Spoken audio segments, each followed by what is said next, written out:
People will get thrown when they are in the presence of greatness because it shakes the demons they haven't addressed. I don't even know where I found that quote from, but it sounds really fitting. It sounded very fitting anyway, for the purposes of this episode of the Toy Talks podcast. So this episode is called Evidencing Success. So last week, there was a young lady on Twitter, black girl, she's 27 years old. She works in the tech space, and she had tweeted that she earns 130,000 a year in her job. And I think she specializes in coding. Irrespective of that, she's in the tech field. And she started talking about, the whole crabs in the bucket theory, and the fact that, she's earning this much money, but it's because she's in an industry where, there isn't a lot of women in that specific field. And she then proceeded to talk about, I don't want to misquote her, but I'm not misquoting her. This is what I read. Effectively, earning between 40 to 60 grand a year shouldn't be your only aspiration. Like, there's more money to attain. And she was talking also about how there's some white guys that she knows that are on even more money than she is, and etc. etc. She also then decided that she's going to do master classes about negotiating in the tech field, how to get into the tech industry, how to get into coding and things like that. And Twitter erupted and everybody came for her. Not everybody, but a lot of the messages that I saw, they all came for her. And, subsequently, a few days later, she then uploaded the fact that she no longer will be on Twitter. She's deactivated her Twitter account, and she will no longer be given any type of master classes in relation to coding and how to get into that space, because somebody has contacted her employer and basically told her employer what she's been tweeting, and also that her kind of communicating how much she earns and things like that is a breach of her employment contract. Now, clearly,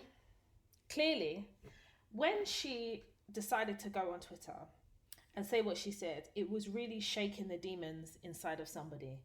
For them to feel the need in this whole pandemic to seek out this girl's employer, to tell the girl's employer, by the way, I think X has breached her employment contract. How anybody knows what's in anyone's employment contract is, I just don't understand.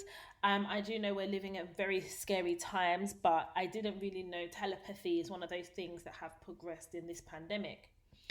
But there's a few things to unpack with this, and I'm hoping that I can address everything, because the first thing is, I know we have a lot of time on our hands because we're in quarantine, but for somebody to seek out someone's employer, I genuinely think that it's someone she knows that did it, because unless she wrote there who her employer was, which I didn't see, I don't see how somebody can then use the information that she found on Twitter to find her employer. Does that make sense?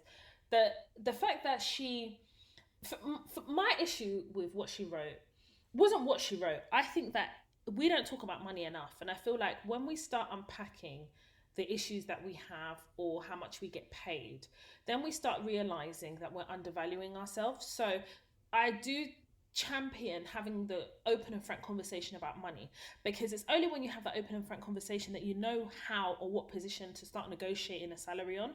And a lot of employers rely on the ignorance of people to not know their worth. They rely on it. In fact, they'll tell you this is the bracket that they're willing to offer you, and then you think that's all you can get, when in fact you could probably get more if you do the work of benchmarking and understanding how much on average people are getting paid for that job in your industry.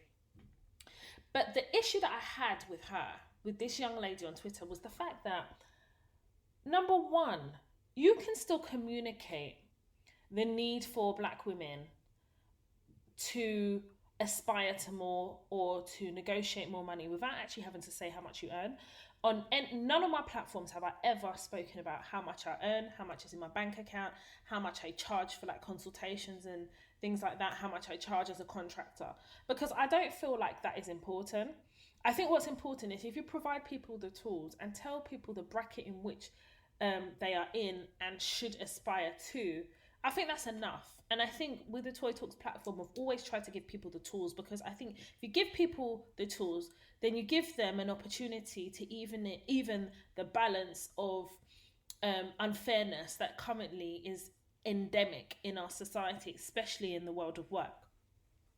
Now, I think also as well, what contributed to some of her negativity is because even though the essence of what she was saying, I could see it. And I look past maybe the immaturity in her delivery. In my mind, I was thinking, a 27-year-old on 130,000, well done. She's done amazing. And she will continue to soar, because now she will never earn less than that, because she knows now she has a potential to earn at least that as a minimum. But then you're talking about money, and you're talking about it in such a flippant way in the midst of a pandemic where people are losing their jobs. You're talking about it in the midst of people being made furlough and earning a maximum of 80% of their salary, and their employers probably not even topping up the 20%. So emotions are awry, yeah? But I think when we talk about money, money is such a taboo.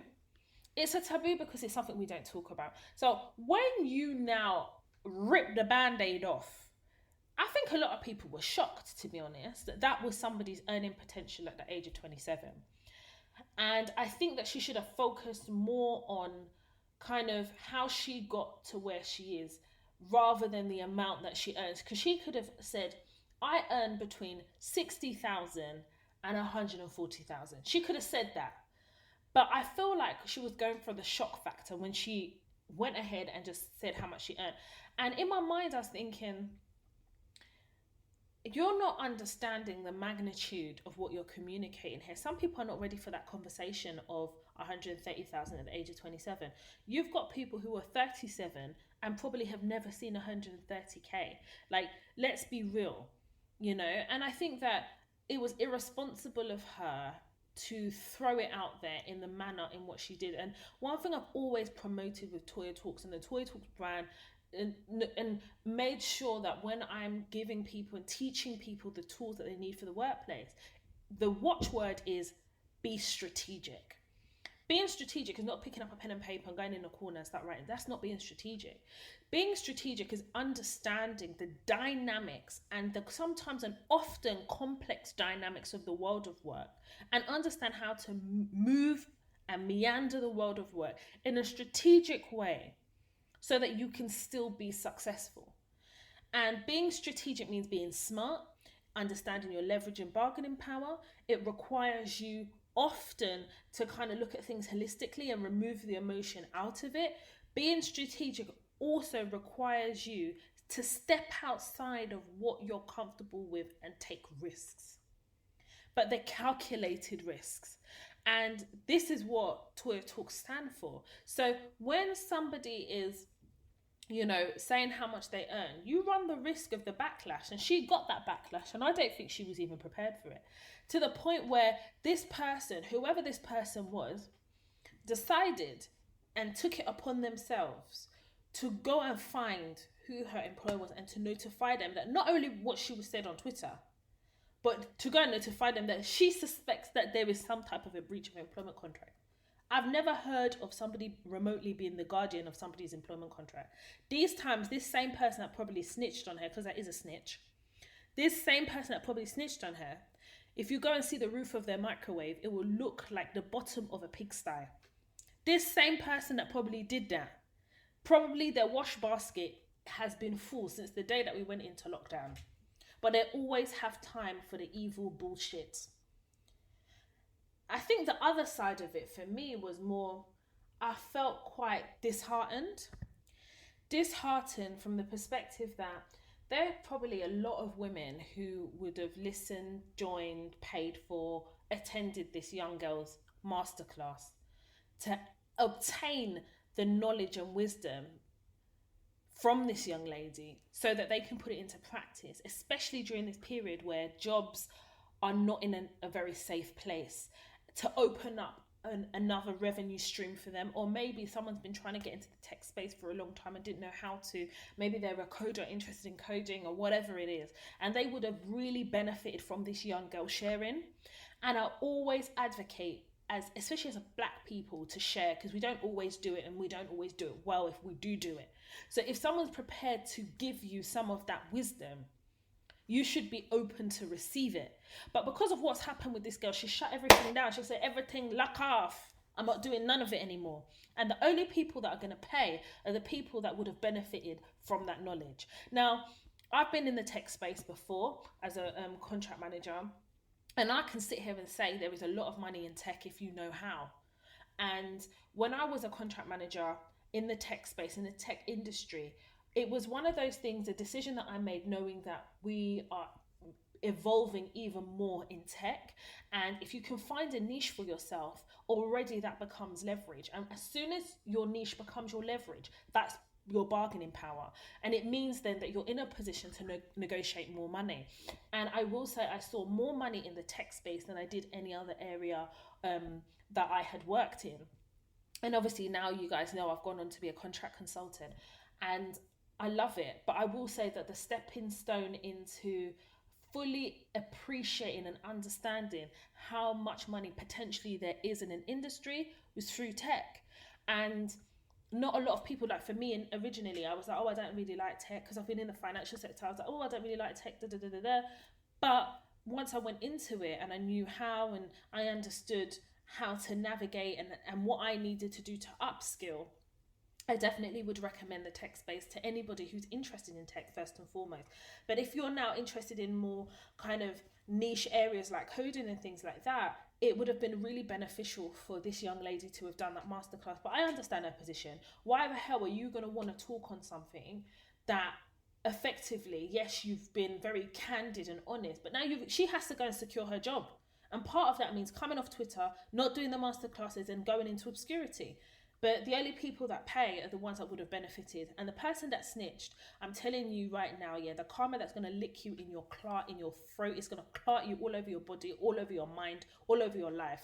You can't go out knowing that you're about to destroy somebody or with the intent to destroy somebody and not think that karma ain't going to lick you one side up your headpiece, because it will do. I mean, even if your edges drop out, you will have to pay the price for that karma that you have decided to render to somebody else. Karma's going to come and hit you like a real bad boomerang. I also just want to add something as well. A lot of the backlash that she was getting, people were saying that she's so materialistic, this, that, and the third. And I feel like, okay, so I really love designer bags, yeah? I only wear designer bags. So I work hard to make sure that, I can afford those luxuries, yeah? And I remember there was a point where on my Snapchat, when I'm going to like a designer store, I would snap it or whatever. And I genuinely was so excited because I know where I've come from. Do you understand? I know that this is a luxury. But equally, I know I've saved up and worked hard enough to treat myself. And I remember that I would get the one or two people that would message me with just pure envy and hatred. Oh, you're just showing off this, that, and whatever. And then I used to internalize that. And I used to be like, you know what? Maybe I shouldn't be showing this, because there are some people that maybe they're going through it and they're watching my snap and they're feeling, angry and jealousy. And those are not the type of emotions I'm seeking to elicit by, showing this. If anything, I'm just so excited. I just want everyone else to see it. And I stopped.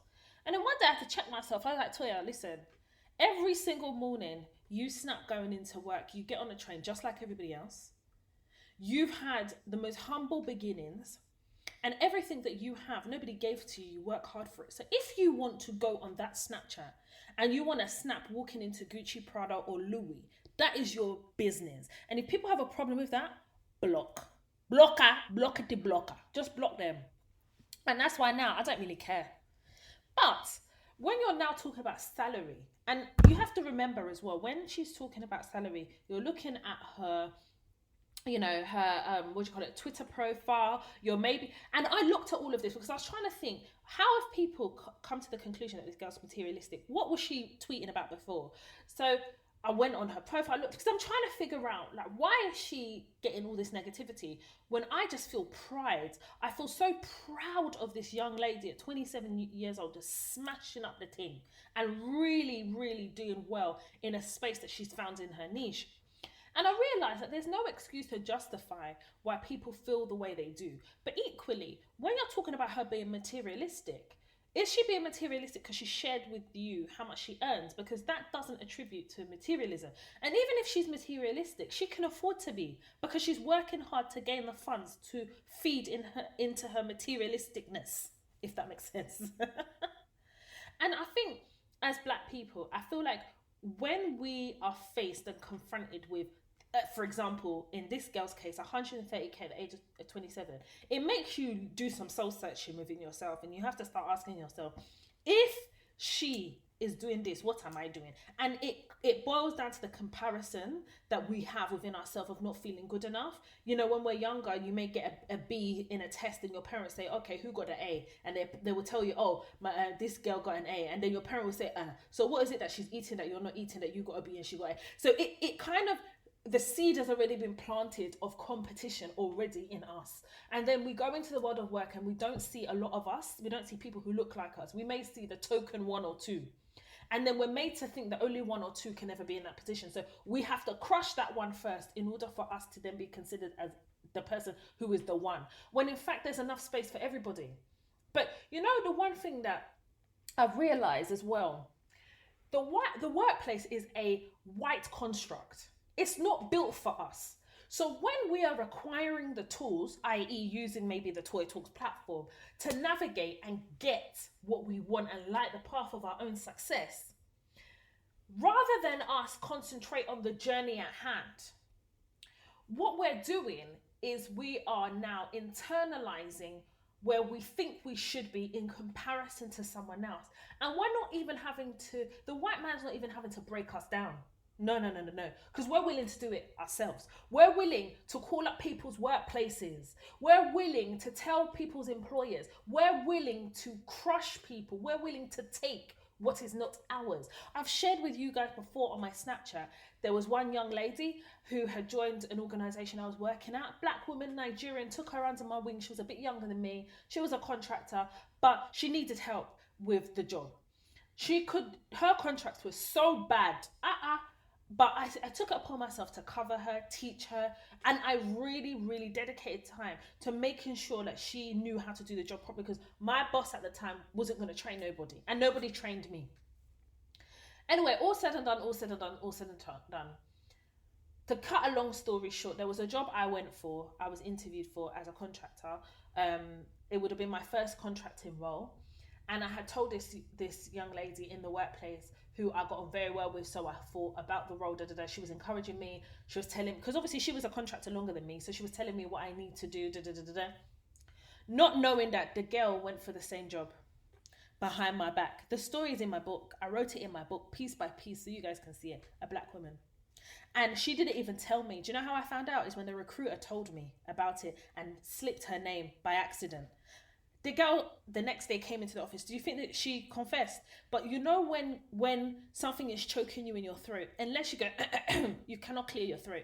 So she had to with the truth. And when she eventually told me, she didn't know what to do. And I said to her, if you had told me that you were going for the same role, do you not think I even would have prepped you for that same interview? But you went behind my back. You told me that you couldn't come into work that day because you felt sick. Can I cover for you? Not knowing I was covering for you while you went behind my back to go for a job interview. Black women. It's that crabs in a bucket mentality. As we are trying to fight and claw our way out, then we kick each other so that nobody else can get above us. Like, what the hell is that? Long story short is, did they not offer me the job? They offered me that job. Listen, whatever is for you, you know. What God has designated for you is yours. No one can take it away from you. And when you do this backhanded business, you may think you're winning now, but you will not win for long, because people that do things and cut corners to get ahead do not stay ahead for too long. And that is a fact. I'm not sure what it is that shakes the bones of people and terrifies them at the prospect of Black women prospering, that troubles people's minds so badly. I really don't understand. You only have to look at Diana Abbott and how she has been treated by, I would say, the Labour Party, the media, social media, the way they have literally tried to trash this woman's character and her career. And every single time she gets up and she moves, I'm very proud of Diana Abbott. The endemic racism that she has had to endure for years, the way they have tried to rubbish this woman's character, but they've not done it to any others. Her white counterparts don't have that same treatment that I see Diana Abbott. But one thing that gives me comfort is that Diana Abbott is a strong black woman. And whether you choose to accept it, she is a member of parliament. She is a force to be reckoned with, because each and every day she shows up and shows out. And if you want a picture of resilience, it's her picture that I put besides the word resilience, because she is resilient. But I then need to ask, what is it that troubles the souls of, even as black people, that we feel the need to crush another black person because we feel like if we get rid of them, then it's my turn. It's mine. So what the white man's just looking at us like, oh, they'll figure it out themselves. Well, we know we only need one token one. You know, Black History Month is coming and everything. We need just one of them, but leave them to it. One of them's going to crush the other one, and we don't have to have two of them. Don't you realize that the biggest leverage you have is if there's more of you? The most powerful leverage you have is if there's more than one of you. And you guys are prospering in your own lanes. Stay in your lane. I'm tired of saying this, but I'm going to keep on saying it. Unless, as black people, we allow ourselves, to prosper and understand that the next black person that's also prospering is not taken from our prosperation. Is that even a word? I don't know, but for the sake of this episode, it's going to be a word. If we allow everybody just to shine in their own right, and I say allow as in just understand that this person's light is not taken away from yours. Until we get to that level, there is only ever going to be one of us at a time. It will be a problem and a taboo to see black people, black women prospering. It will continue to be. I can't be teaching you the tools to light up the path of your own success in the workplace and understand how to navigate the social aspects of work if you're not willing to allow other people to navigate it the way they want to too. And in my experience of the workplace, my biggest issues have been with black women who find me a threat. Because when I go into a workplace, I see other black women. Do you know I'm comforted at the fact that I'm not alone? I'm comforted that I see somebody that looks like me. There is hope. That's what I see. There's hope. There's going to be hope.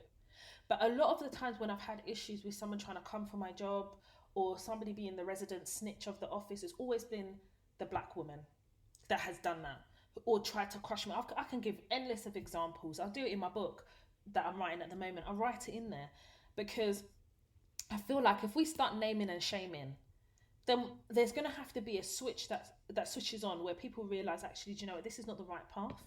There's more than enough space and more than enough room for all of us, because there's more than enough space for white people. There's more than enough space for all of them. Why can't they be more than enough space for all of us? Isn't it hard enough that we have to deal with having to continue to reinforce and evidence our success to white people without having to evidence our success to each other? Like, come on, just the mere fact that we're here is a testament to the resilience and the power and the struggle that we've had to go through to get to where we are. Prove it. Oh, you say you earn 130 grand a year? Prove it. You went to law school, you got a law degree as well, and a master's? Prove it. You're a contract consultant? Prove it. Why is it that my white counterparts aren't asked to prove it? Can I just say, I need to understand. I remember there was a reality show I was on a few years ago, and when I was introduced, they mentioned that I'd gone to law school, I've got a law degree, I've got masters in law, and when the cameras were off, this white woman, and she's an antagonist. I just call her, she's that's what she does. She's employed to antagonize people because I don't understand her purpose, and her purpose is not for me to understand. So from what I've picked up from the way she carries herself, is she's an antagonist. She said, you've got a law degree and you went to law school, prove it. How do we know you didn't buy it from somewhere, is what she said to me. So I said to her, if I wasn't black, you wouldn't be asking me to prove it, because if I was white, you'd just take me at my word. The way this woman ran to her dressing room, that woman ran so fast, I could have sworn she had diarrhea and needed to use the toilet. That woman was quick. On the Twitter timeline, I was seeing people saying to this young lady, this 27-year-old that has done amazingly well, prove it. I want to say now, no one has anything to prove to anybody. My credentials are certified, yeah? Everybody gets excited when they're verified with a blue tick. That's not all that is doing is verifying that you are who you say you are. But when I look at my academic certificates, when I look at my academic achievements, and when I look at my CV, I know that I have nothing to prove to anybody. And if asked, I can produce. But isn't it a shame that when somebody tells you of their success, rather than taking them at their word or just observing how they carry themselves and allowing their behavior to verify that, we need evidence. What are you going to do with that evidence? All it does is just shake the demons that are inside of you that doubts it because you know you don't have it. Because me, I don't need anyone to prove anything to me. If you tell me that you came down as a second coming of Christ, me, I'll believe you if that's what you say you are. That's not my business. I can only account for who I am. And I feel like when you walk in your purpose and you walk in self and you walk in your knowledge of understanding who you are, and you accept that not only are you flawed, but you are also a human being, you walk in the notion that you don't need to prove yourself to nobody. You don't have to prove yourself to no one. And those people asking you to prove themselves, have they proved themselves to you? Listen, at the end of the day, you have to come to a point where you understand that you can't please everybody, and your job isn't to please everybody. And at the end of the day, if you know that you've worked hard for what you have, you can't now be hung up on the views and opinions of people who are doubting you because they doubt themselves. No one is going to transfer their inadequacies onto me. And you've got to make a resolve within yourself to not absorb other people's inadequacies either, because all that does is when they question you, they highlight the flaws that remain inside of them. I just want to also say that envy is one of the 7 deadly sins. Jealousy is like a disease, and stupidity is a choice. You know, during this pandemic, people keep tweeting this stuff, or they keep putting it on like Instagram, and it really annoys me about, during this time, if you haven't come out with a new skill, then you haven't done anything with this time, and rubbish, always chatting the mist. I don't actually think that is the truth. Actually, I know it's not the truth. This period of time where we've been in isolation, working from home, or whatever the situation has been, it's not necessarily for you to learn a new skill. Sometimes it's working on the things that maybe you haven't had time to work on, exploring things that you hadn't had the time or maybe even the courage back then to be able to work on. And using this time as a period of reflection. Some people, maybe they don't sleep a lot because they work so much. This is a period of rest. You make this time into anything you want it to be. And just because somebody may not see it as beneficial to them, it's not supposed to. It's not supposed to be beneficial to them. This is your life. So for instance, I've used this time and this opportunity to develop Toya Talks and all of the things that I wanted to work on before that has now had to change because of the isolation. I've just found a way around them. I'm working on developing other things and other strings to my bow that people can really benefit from. That's what I've used my time to do. I've slept a lot as well. I've used the opportunity to sleep because, do you know what? I haven't been sleeping too good. And I thought, you know what, I'm going to get into a routine of sleeping well. And even if I'm going to bed late, I'm making sure that I naturally wake up. There's not necessarily an alarm to wake up to. Devising new routines. And I definitely feel that the pressure that social media places on people it's terrible, especially when you don't know people's circumstances. People are really struggling out here. People were living check by check by check. Now, the government in the UK basically said, oh yeah, we'll cover up to 80%. Some companies are not then meeting the 20% because they're not legally obliged to. So those people that were living check to check to check, can you imagine now living on only 80% of that check? Okay, fair enough, you're not traveling, you're not, using transport and stuff like that, but people really do struggle. It also leads me to something else. So I don't know if you guys have heard of this UK rapper called Swarmz, spelled spelled SWARMZ, Swarmz. And I've really come to really admire and like him. He's quite young. I think he's about 27, 28. And I'll tell you the reason why.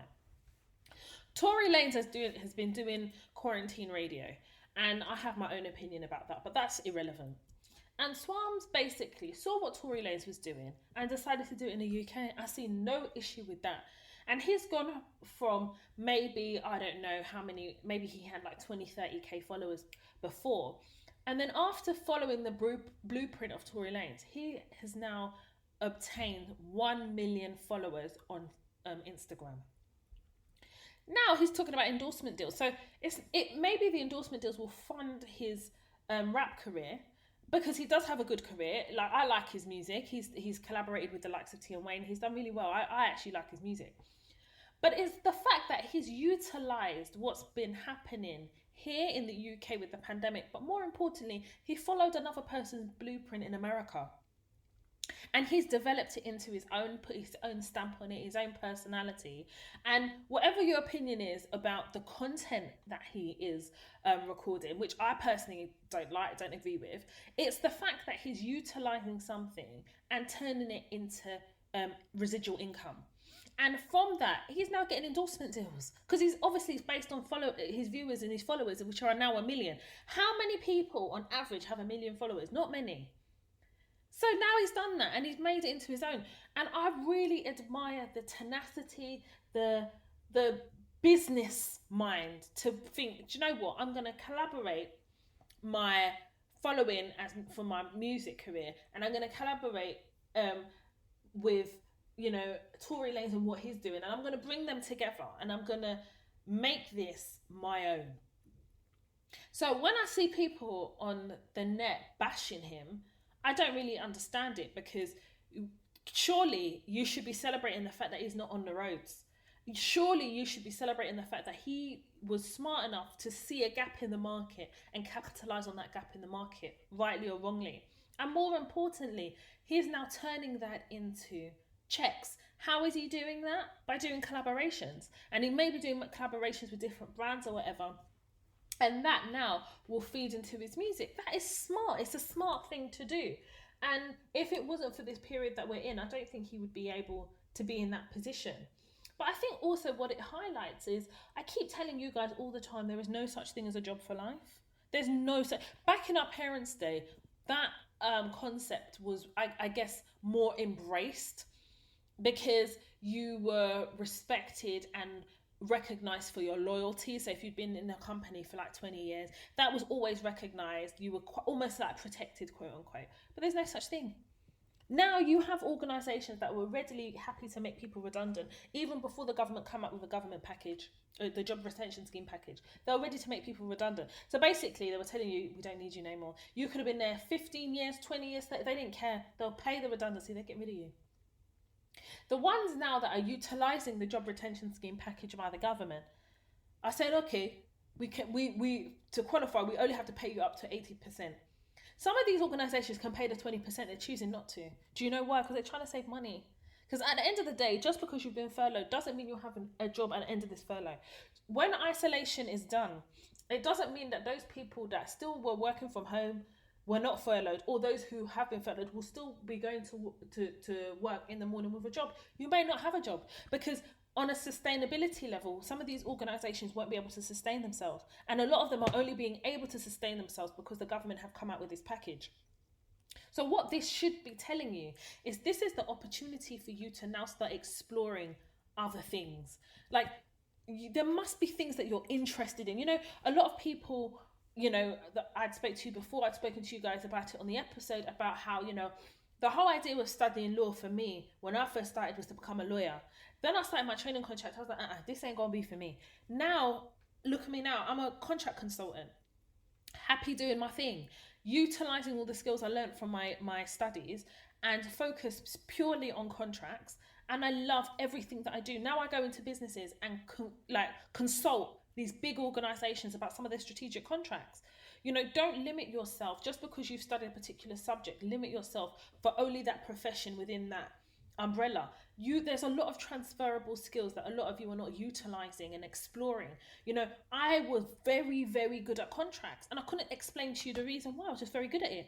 And it was the tutor that drew it to my attention. She was like, Toya, this is something that you really should look into. There's not a lot of people that are scoring distinction after distinction on contracts. So this contract law that you're doing, maybe try and find a way where you can capitalize on it. It was like planting a seed in my head. And despite what everybody said, despite the people around me, or even like my parents' friends, or even my parents, like, to be fair, my parents have always been very supportive.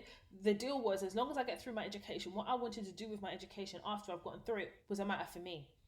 But the point I'm making here is everybody has an opinion. An opinion is like bums. Everybody has one. But the most important opinion is opinion that you have about yourself, because your career is yours.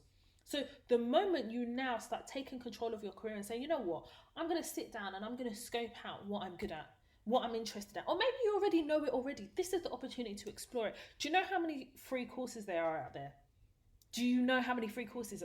And there's going to come a time where I'm going to have to tell you guys where to find all of this, because I'm realizing that you guys are not utilizing Google, because there are a lot of opportunities here that you have in the UK that people outside of the UK don't necessarily have. There are courses that are free. And even if you may be interested in something you're not too sure, take a short course in it. And a lot of these courses don't cost money, is what I'm trying to say to you guys. But if people are telling you, oh, once you've come out of this quarantine or isolation, you don't have a skill, do you know it's a skill to be able to sit down and scope out what your skills are? If that's what you take out of this isolation period, it's still something. Because that could be the seed planted in your mind that will now grow into something else. And then you may take a career detour. A lot of us do it, and it's allowed. And I think you guys need to take the opportunity to step back and really assess, how am I going to utilize this isolation period to explore what I'm good at and explore myself? There's a lot of things that I hope that you're able to take away from this episode. But more importantly, I hope you guys understand that our growth is not competition, it is motivation. If you see another person growing, let that be your motivation. That's not your competition. If you know that you can't engage in healthy competition, turn it around and see it as motivation. I'm still waiting to see a black woman win The Apprentice. I'm still waiting to see a black woman. Are you listening?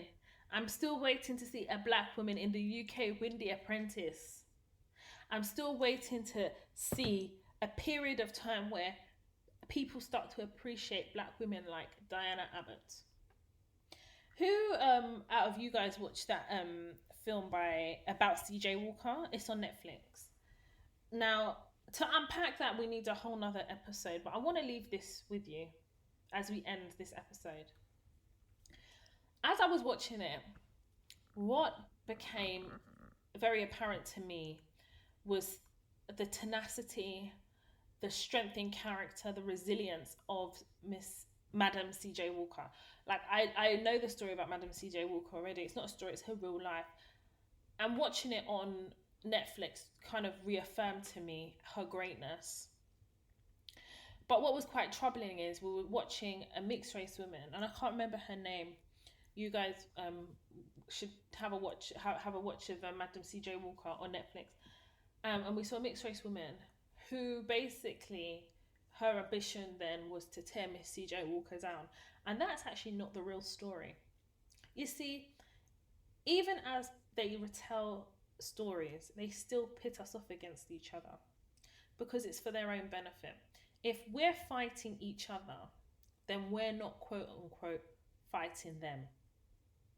The greatest fight that we face as black women is being recognised and allowing that recognition to lead into the path of success. Toya Talks is about giving you the tools, educating, teaching you guys how to navigate the social aspects of work. Work is not everything. I'm yet to meet a rich employee, but the riches that you can have within yourself is the tools to be able to navigate and work your way up in organization or walk into a role and command a certain salary, command a certain title. But the real riches are the skills that you acquire. What I am also going to say is it is okay to have side hustles, it's okay to have other interests. But you don't need to tell everybody those other interests, especially if you don't know the mind of the people that you're telling. And we're not at a stage, I can see now, that as black women, as a black community, we're not necessarily ready to hear people talk about how many thousands they earn a year. Change the messaging and be more strategic about that messaging. It's still a taboo to talk about salaries, so it appears. And I think that there should never be a problem with talking about salaries. The problem arises is when you start quantifying it with a figure that shaped the bones of people who never realized it was in the realms of capability that a black woman could be earning that much. So if people are still shocked about that, that means we're not doing enough to normalize the ability for anybody to be earning a certain amount. 130,000 to some people isn't even that much because they're on so much more. And such salaries are not just reserved for our white counterparts. Let's make a choice and make a resolve to make sure that we reach the peak of our own success, because everybody has a peak of success that they should be able to reach and beyond. And being successful is a choice, because the choice to be successful means you accept there's going to be aches and pains along the way, and there's going to be a required sacrifice to be successful, because not everybody necessarily has the same understanding of success as you do. But whatever you believe will make you successful, make a resolve to make it happen. And the only way to make it happen is to commit to the process. Committing to the process means that you're focused on your own journey, on your own path, and you're not necessarily looking at other people's journey to justify how difficult or whatever your path is. If a 27-year-old in the tech space, coding or whatever she's doing in the tech space, can earn 130,000, that means that there's enough money in the pot for us to be earning the same, if not more money. And if you know that money isn't everything to you, but instead just developing and becoming great at what you do is more important than the money, then make a resolve and a choice to walk in your path of success. Anyway, guys, I'm going to leave it there. I really hope that you guys have enjoyed this episode of the Toya Talks podcast, Evidencing Success. As always, thank you for listening. Any one of you who wants to come to my Toya Talks live event on the 11th of July, there are a few tickets that's still available on the Eventbrite page. So if you go to Eventbrite and type in Toya Talks, that live event is, as I said, on the 11th of July in London. For those of you outside London who I know that listen to me, that follow the Toya Talks network, you guys really enjoy it. You guys tell me all the time. I have a really, really special surprise that I'm working on with you guys, for you guys and for everybody else on the Toya Talks platform too. Just stay patient. I want to thank each and every one of you for taking out the time to listen to the episode that is Evidencing Success. If you're listening to me on Apple Podcasts, please rate and review the podcast. Thank you so much for listening. I really appreciate all of you. Stay safe and take care of yourselves and each other. My name is Toya Washington, and you have been listening to the Toya Talks podcast.